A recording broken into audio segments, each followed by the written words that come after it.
मैं जीवित रहूं या नहीं रहूं, मेरी लंबी उम्र रही है, इस पर मुझे अगर गौरव किसी चीज पर है कि सारा जीवन मेरा सेवा में गया। 30 अक्टूबर 1984 को उड़ीसा के भुवनेश्वर में ये स्पीच देते समय इंदिरा गांधी ने बिल्कुल भी नहीं सोचा होगा कि आने वाला दिन सच में उनके लिए काल बनकर आएगा। अगली सुबह 31 अक्टूबर 1984 को इंदिरा गांधी को ब्रिटिश एक्टर पीटर उस्टिवनोव को इंटरव्यू देना था। सुबह 9:12 पर इंदिरा गांधी अपने सरकारी रेजिडेंस से अपने ऑफिस की तरफ निकली। हमेशा की तरह इंदिरा गांधी ने मुस्कुराते हुए अपनी सिक्योरिटी में खड़े बेअंत सिंह की ओर देखा, लेकिन जवाब में उस दिन बेअंत सिंह के हाव भाव हमेशा की तरह नहीं थे। बेअंत सिंह के रिएक्शन से एक बार भी ऐसा नहीं लगा कि उसके सामने देश की प्रधानमंत्री खड़ी है। बेअंत सिंह ने खतरनाक अंदाज में अपनी सर्विस रिवॉल्वर को निकालकर इंदिरा गांधी के ऊपर फायरिंग शुरू कर दी। इंदिरा गांधी कुछ सोच पाती उससे पहले ही उनके दूसरे बॉडीगार्ड्स सतवंत सिंह ने भी उन पर गोलियां बरसानी शुरू कर दी। एक साथ पूरी मैगजीन इंदिरा गांधी के शरीर को छलनी कर चुकी थी। पॉइंट ब्लैंक रेंज से लगभग 30 बुलेट इंदिरा गांधी पर बरसा दी गई थी। कभी देश के लिए अमेरिका तक से भिड़ जाने को तैयार रहने वाली इंदिरा गांधी आज अपनों के हाथों ही मारी जा चुकी थी और असहाय होकर वही अपनी मौत की प्रतीक्षा कर रही थी। बेअंत सिंह और सतवंत सिंह ने इंदिरा गांधी के ऑर्डर पर गोल्डन टेम्पल पर 5 महीने पहले किए गए मिलिट्री ऑपरेशन ब्लू स्टार का बदला ले लिया था। क्या था ऑपरेशन ब्लू स्टार, क्यों इसे अंजाम दिया गया था और कैसे इस ऑपरेशन ने सिखों के मन में इंदिरा गांधी के लिए घृणा पैदा कर दी थी। ऑपरेशन ब्लू स्टार के बारे में जानने से पहले आपको पंजाब की हिस्ट्री को जानना जरूरी है। 18वीं शताब्दी तक अंग्रेज भारत की कई रियासतों पर अपना कब्जा जमा चुके थे, लेकिन भारत का पंजाब रीजन उन दिनों सिख एम्पायर महाराजा रणजीत सिंह जी की कमान में था। सिख किंगडम की नींव रखने वाले महाराजा रणजीत सिंह जी ने 1801 से लेकर 1839 तक भारत के एक बड़े भूभाग पर अपना साम्राज्य फैला रखा था। महाराजा रणजीत सिंह की मृत्यु के बाद अंग्रेजों ने सिख एम्पायर को हड़प लिया और इसके साथ ही हरियाणा, जो कि इस किंगडम का पार्ट नहीं था, उसे भी इसके साथ जोड़ दिया। महाराजा रणजीत सिंह के वंशजों को देश के बाहर शिफ्ट कर दिया गया और पेंशन देकर उन्हें चुप करा दिया गया। इसके बाद सिखों के पास अपना कोई रिप्रेजेंटेटिव नहीं था। सिखों के आंतरिक मामलों के लिए अब गुरुद्वारे प्रमुख रूप से उभरने लगे। जो वहां के महंत थे वो अब धीरे धीरे गुरुद्वारों को डोमिनेट करने लगे, जो बात सिखों को पसंद नहीं आ रही थी। सिख अपना लोकल रिप्रेजेंटेटिव चाहते थे और गुरुद्वारों के महंतों का ये डोमिनेशन उन्हें एक्सेप्टेबल नहीं था। इसके बाद 1920 में सिखों ने अकाली दल बनाई और अकाली मूवमेंट की शुरुआत कर डाली। अकाली मूवमेंट को गुरुद्वारा रिफॉर्म मूवमेंट भी कहा जाता है। ये मूवमेंट गुरुद्वारों में रिफॉर्म लाने का एक अभियान था। इसका एम था ब्रिटिश सरकार पर प्रेशर बिल्डअप करके महंतों को गुरुद्वारे से निकालना। इस मूवमेंट में 175 सिखों के दल ने मिलकर शिरोमणि गुरुद्वारा प्रबंधक समिति यानी कि SGPC बनाई। इतने बड़े लेवल पर जब प्रेशर पड़ा तब ब्रिटिश सरकार ने 1920 SGPC मूवमेंट को लीगल स्टेचर देते हुए सिख गुरुद्वारास एक्ट 1925 पास किया और इसके साथ ही गुरुद्वारों के मैनेजमेंट की पूरी जिम्मेदारी और कार्य इस कमेटी को सौंप दी गई। तब से लेकर आज तक SGPC ही गुरुद्वारों के मैनेजमेंट का ख्याल रखती है, जहां बाकायदा पोस्ट बनी है जिसके लिए वोटिंग की जाती है। फिर इससे चुने हुए रिप्रेजेंटेटिव्स ही गुरुद्वारों को चलाते हैं। बहरहाल SGPC और अकाली दल दोनों ही सिखों को फ्रंट से लीड करते रहे। भले ही इस एम्पायर को अंग्रेज लूटते रहे, लेकिन यहाँ के सारे आंतरिक मामलों की जिम्मेदारी SGPC और अकाली दल के कंधों पर ही बनी रही। और शायद इसी वजह से इन सिख लीडर्स को ये लगता रहा कि जब अंग्रेज भारत छोड़ जाएंगे तो सिख एम्पायर दोबारा इन्हें वापस मिल जाएगा। लेकिन इन्होंने सपने में भी ये नहीं सोचा था कि अंग्रेज जाते जाते भारत को 2 टुकड़ों में बांट जाएंगे और पंजाब का एक बड़ा हिस्सा इस बंटवारे के भेंट चढ़ जाएंगे। बहरहाल जब वर्ल्ड वॉर 2 शुरू हुआ तब भारत में भी आजादी की मांग तेज हो गई। हालांकि तब सिखों ने अलग देश या अपने सिख साम्राज्य की मांग नहीं की थी, लेकिन 1940 में मुस्लिम लीग का लाहौर रेजोल्यूशन आया, जिसमें जिन्ना की अगुवाई में एक अलग मुस्लिम देश पाकिस्तान की मांग हुई। इसके साथ ही पाकिस्तान के स्टेट्स भी चुन लिए गए थे, जिसमें सिंध, बलोचिस्तान, खैबर पख्तूनख्वा और पंजाब का काफी बड़ा हिस्सा शामिल था। इस रेजोल्यूशन के आते ही सिखों में खलबली मच गई, क्योंकि अगर ये रेजोल्यूशन पास हो जाता तो पंजाब की 60% जमीन पाकिस्तान में चली जाती। इस वजह से सिखों की एक बड़ी आबादी डिवाइड हो जाती। इसके अलावा डिवाइडेड पंजाब के साथ ही सिखों के कई धार्मिक स्थल भी पाकिस्तान चले जाते।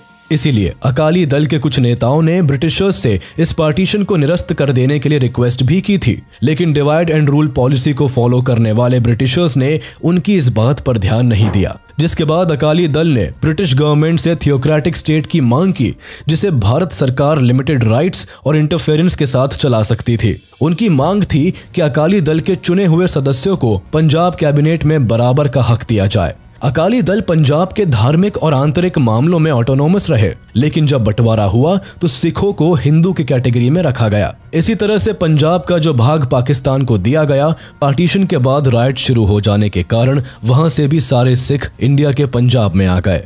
इस वक्त तक सिख नेताओं के मन में यह आशा थी कि उन्हें भारत और पाकिस्तान के बीच का बफर कंट्री बना दिया जाएगा, जिसमें कि अनडिवाइडेड पंजाब पूरी ऑटोनॉमी के साथ चलेगा, लेकिन ऐसा कुछ नहीं हुआ।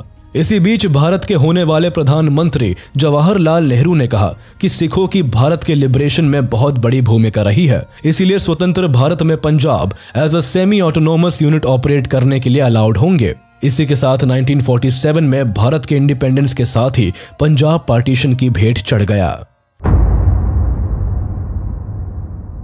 पार्टीशन की वजह से पंजाब में काफी खून खराबे हुए और सिखों के हाथ बड़ी निराशा लगी, लेकिन सिखों ने हार नहीं मानी और 1955 में पंजाबी सूबा आंदोलन स्टार्ट कर दिया, जिसको अकाली दल लीड कर रहे थे। इस आंदोलन में सिखों ने एक ऑटोनोमस स्टेट की मांग की, जिसके बंटवारे का आधार पंजाबी भाषा थी। उन दिनों मास्टर तारा सिंह अकाली दल के प्रेसिडेंट थे, जो इस आंदोलन को लीड कर रहे थे। हालांकि इस आंदोलन के बाद ही 1966 में पंजाब रीऑर्गेनाइजेशन एक्ट के अंतर्गत पंजाब का पुनर्गठन हुआ। हरियाणा को पंजाब से अलग कर एक नया राज्य बना दिया गया।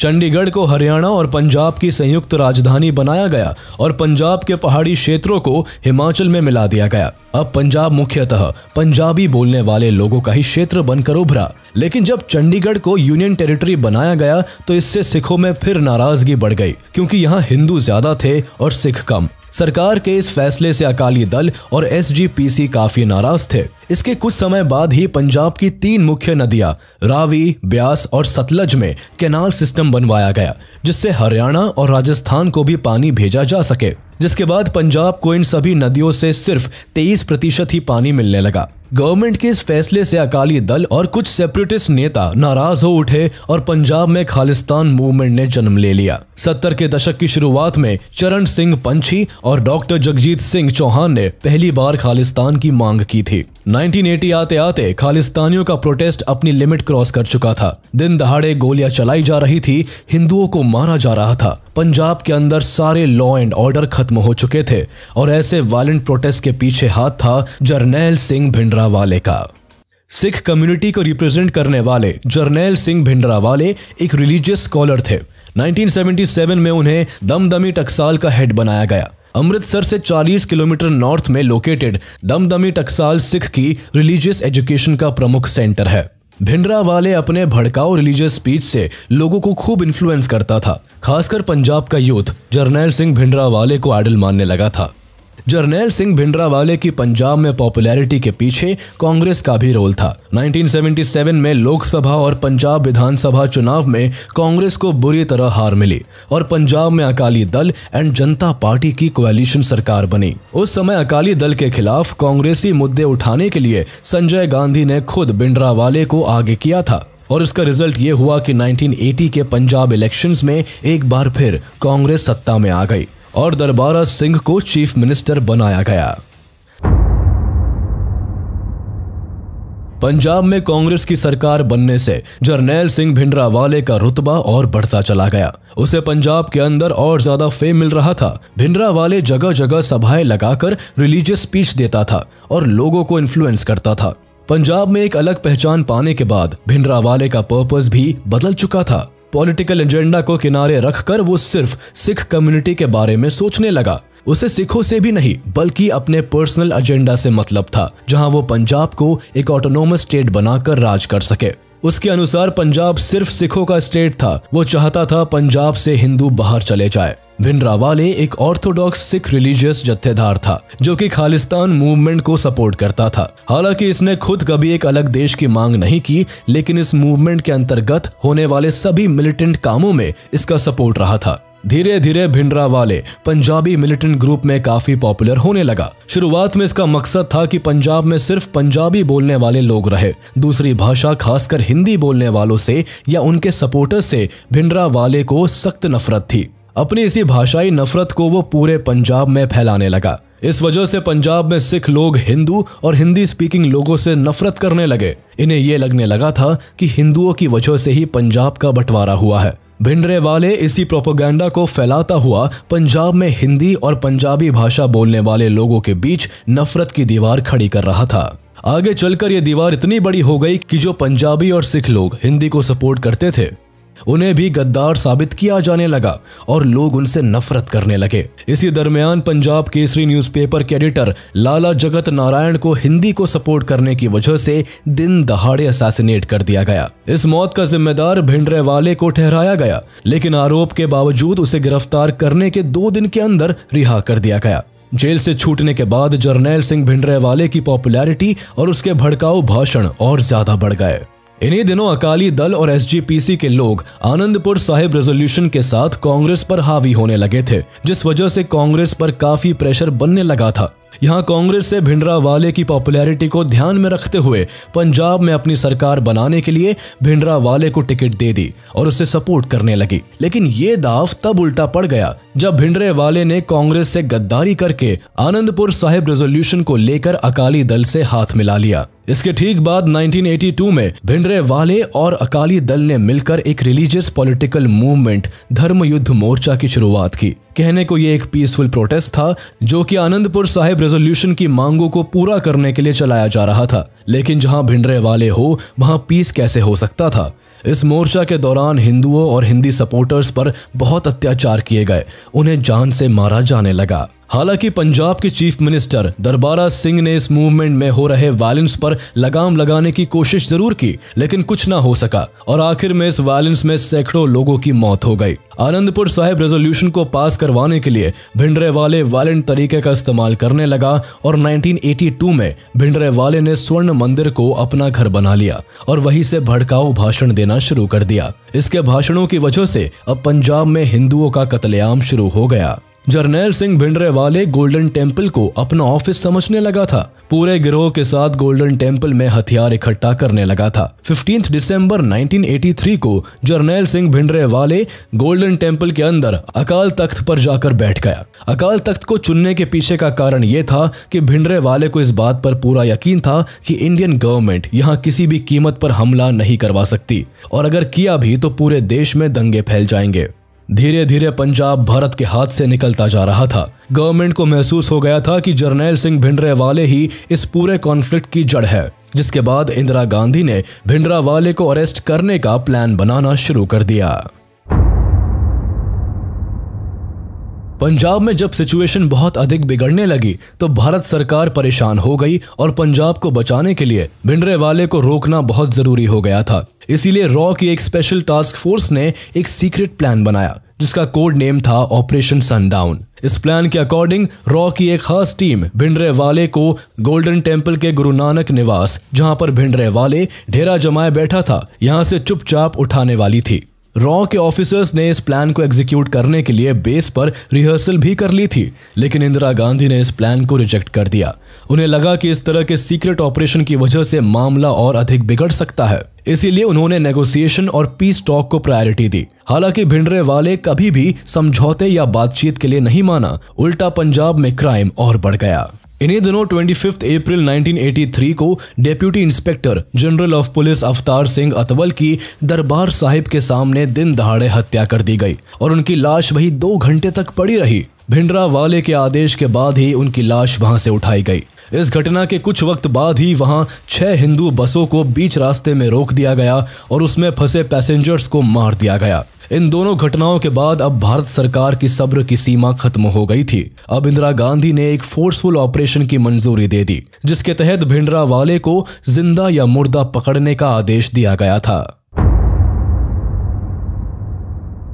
31 मई 1984 की शाम को मेरठ में 9 इन्फेंट्री डिवीजन के कमांडर मेजर कुलदीप सिंह बरार को वेस्टर्न हेडक्वार्टर ने फोन करके उनकी इमरजेंसी मीटिंग की जानकारी दी। उस समय मेजर कुलदीप सिंह बरार छुट्टी पर थे और वो अपनी फैमिली के साथ बाहर घूमने का प्लान बना रहे थे। हेडक्वार्टर से ऑर्डर मिलते ही मेजर कुलदीप सिंह बरार उसी दिन वेस्टर्न कमांड हेडक्वार्टर के लिए निकल पड़े।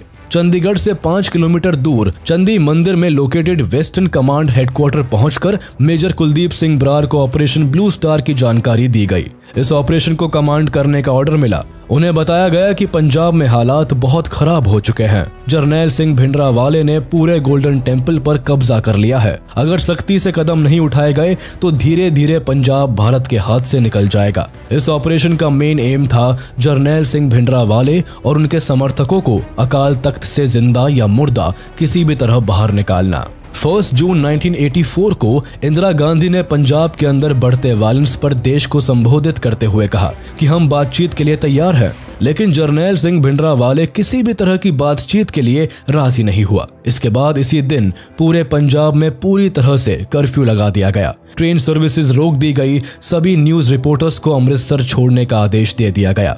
2 जून 1984 को सेना ने पाकिस्तान बॉर्डर को पूरी तरह से सील कर दिया। 3 जून 1984 को गुरु अर्जन सिंह का शहीदी दिवस था। गोल्डन टेम्पल में हजारों की संख्या में लोगों का आना जाना था। जरनैल सिंह भिंडरावाले और उनके साथियों को पता चल चुका था कि आर्मी उनके चारों तरफ पहुंच चुकी है, इसलिए जो लोग गोल्डन टेम्पल के अंदर माथा टेकने जा रहे थे उन्हें अंदर ही रोक लिया गया।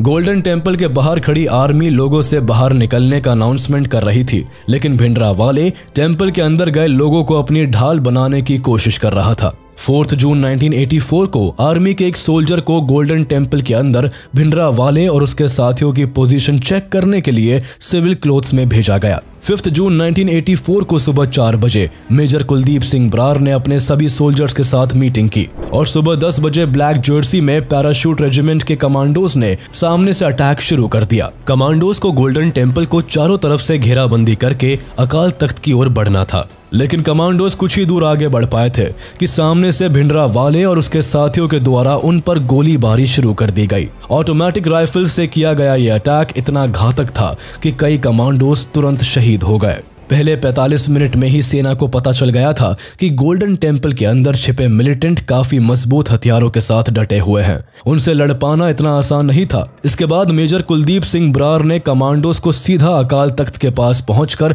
अंदर स्टन ग्रेनेड फेंकने का आदेश दिया।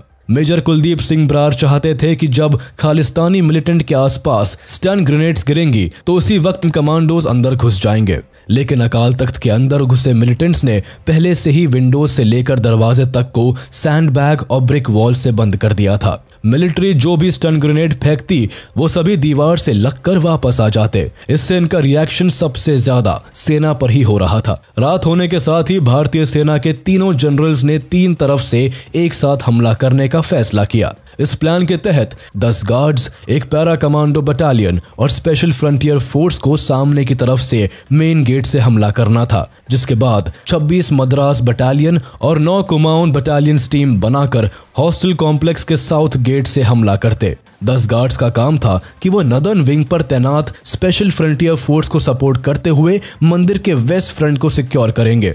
एक पैरा कमांडो का काम था कि वो हरमंदिर साहिब के अंदर जाएंगे। इसी तरह 26 मद्रास को सदर्न और ईस्टर्न कॉम्प्लेक्सेस को सिक्योर करना था, जिससे कि चारों तरफ से हरमंदिर साहिब को घेरा जा सके। 9 कुमाऊन बटालियन को ये टास्क दिया गया था कि वो SGPC बिल्डिंग एंड गुरु रामदास सिराई को भी चारों तरफ से घेर लेंगे। इसके बाद 12 बिहार को हर एक टीम को फायर सपोर्ट देने का काम सौंपा गया था।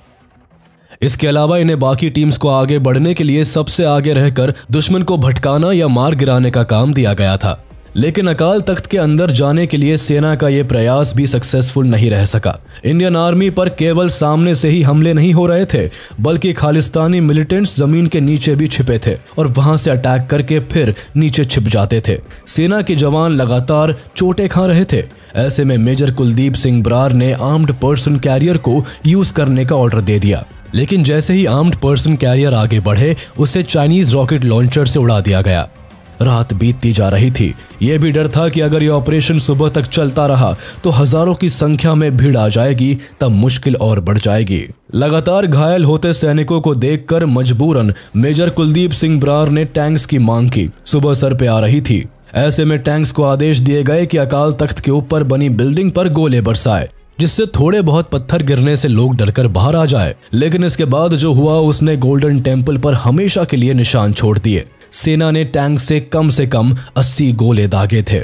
6 जून 1984 की सुबह जब अकाल तख्त के पास सोल्जर्स पहुंचे तो भिंडरावाले और उसके 40 साथियों की डेड बॉडी पड़ी थी। 7 से 10 जून तक अकाल तख्त में पड़ी लाशों को बाहर निकाला गया। जरनैल सिंह भिंडरावाले के साथ इंडियन आर्मी के retired major general Shabeg Singh की बॉडी भी मिली, जो पूरे प्लान के साथ खालिस्तानी मिलिटेंट्स का साथ दे रहे थे। अब जाकर इंडियन आर्मी को पूरा माजरा समझ में आया। इतनी सॉलिड मिलिट्री प्लानिंग भिंडरावाले की नहीं बल्कि 1971 के war hero major general Shabeg Singh की थी, जिनकी वजह से इंडियन आर्मी गोल्डन टेम्पल में घुसकर भिंडरावाले को नहीं पकड़ पाई और मजबूरन वहां गोले दागने पड़े।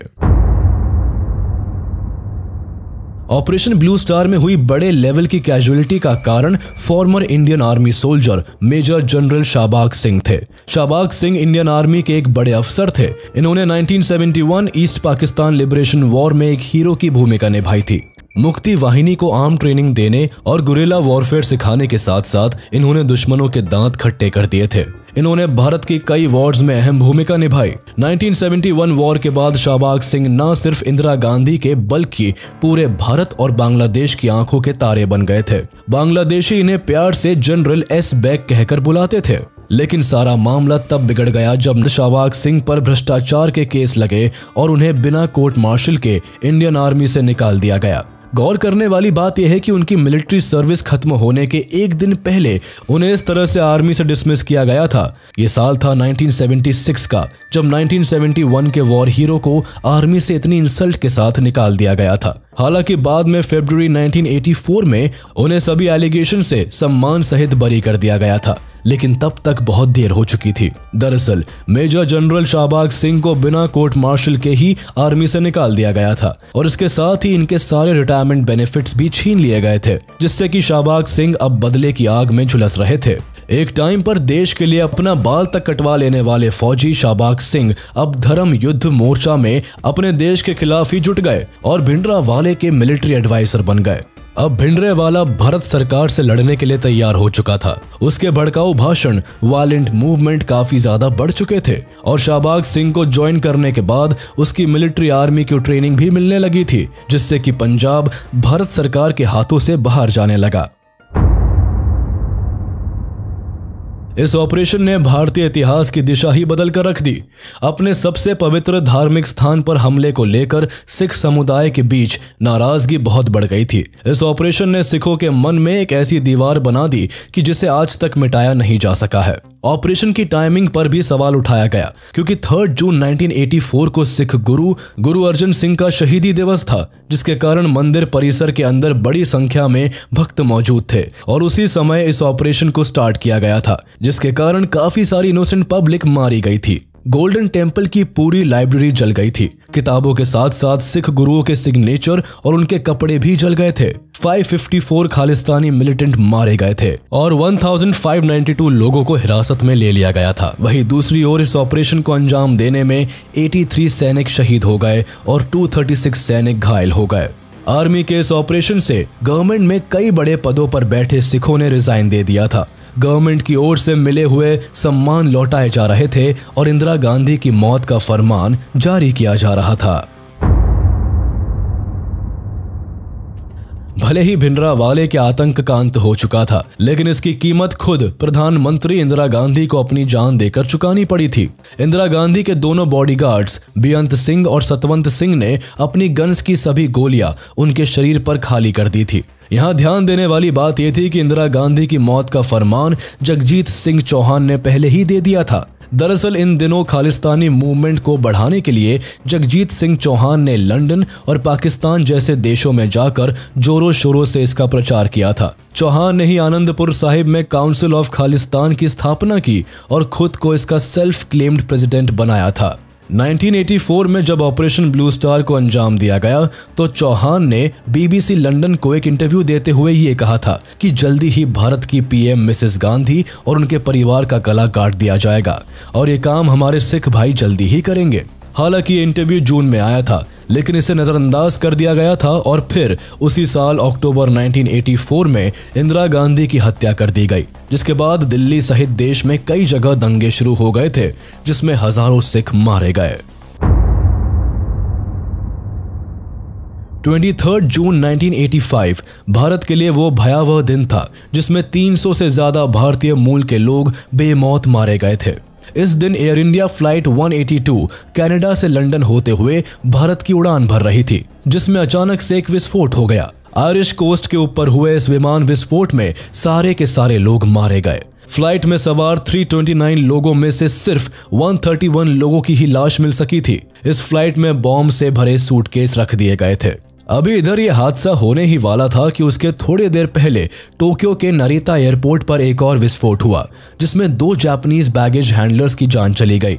ये बैगेज हैंडलर्स जापान से बैंकॉक जाने वाली एयर इंडिया की फ्लाइट्स का सामान ढो रहे थे, लेकिन ये समय से पहले ही फट गया। इस हादसे से फ्लाइट के सैकड़ों लोगों की जान तो बच गई, लेकिन पूरे पैसेंजर्स में डर का माहौल फैल गया। इन्वेस्टिगेशन के बाद पता चला कि यह बॉम्बिंग भी एयर इंडिया 182 बॉम्बिंग सीरीज का ही हिस्सा थी। बाद में जब कनाडा की ओर से इस मामले की जांच की गई तो उन्होंने इसका जिम्मा सिख सेपरेटिस्ट पर लगाया।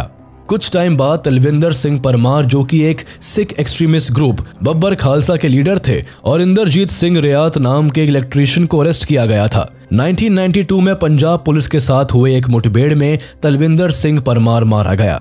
इसकी मौत के बाद इसे सिख मिलिटेंट और 1984 एयर इंडिया बॉम्बिंग का जिम्मेदार माना गया। इस ऑपरेशन का सोल मकसद था कि प्रो खालिस्तानी मिलिटेंट्स को पंजाब से खत्म करना, जिससे कि देश की सॉवरेनिटी और पीस बरकरार रहे।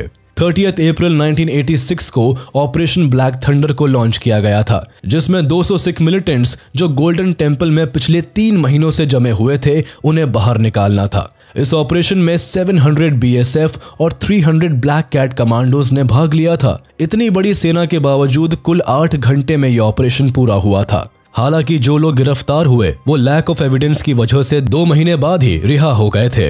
ऑपरेशन ब्लैक थंडर अपने फर्स्ट फेज में ज्यादा सक्सेसफुल नहीं रहा था, जिसके कारण 9 मई 1988 को इसके सेकंड फेज को लॉन्च किया गया, जिसमें लगभग 1000 स्पेशल टास्क फोर्स को शामिल किया गया था।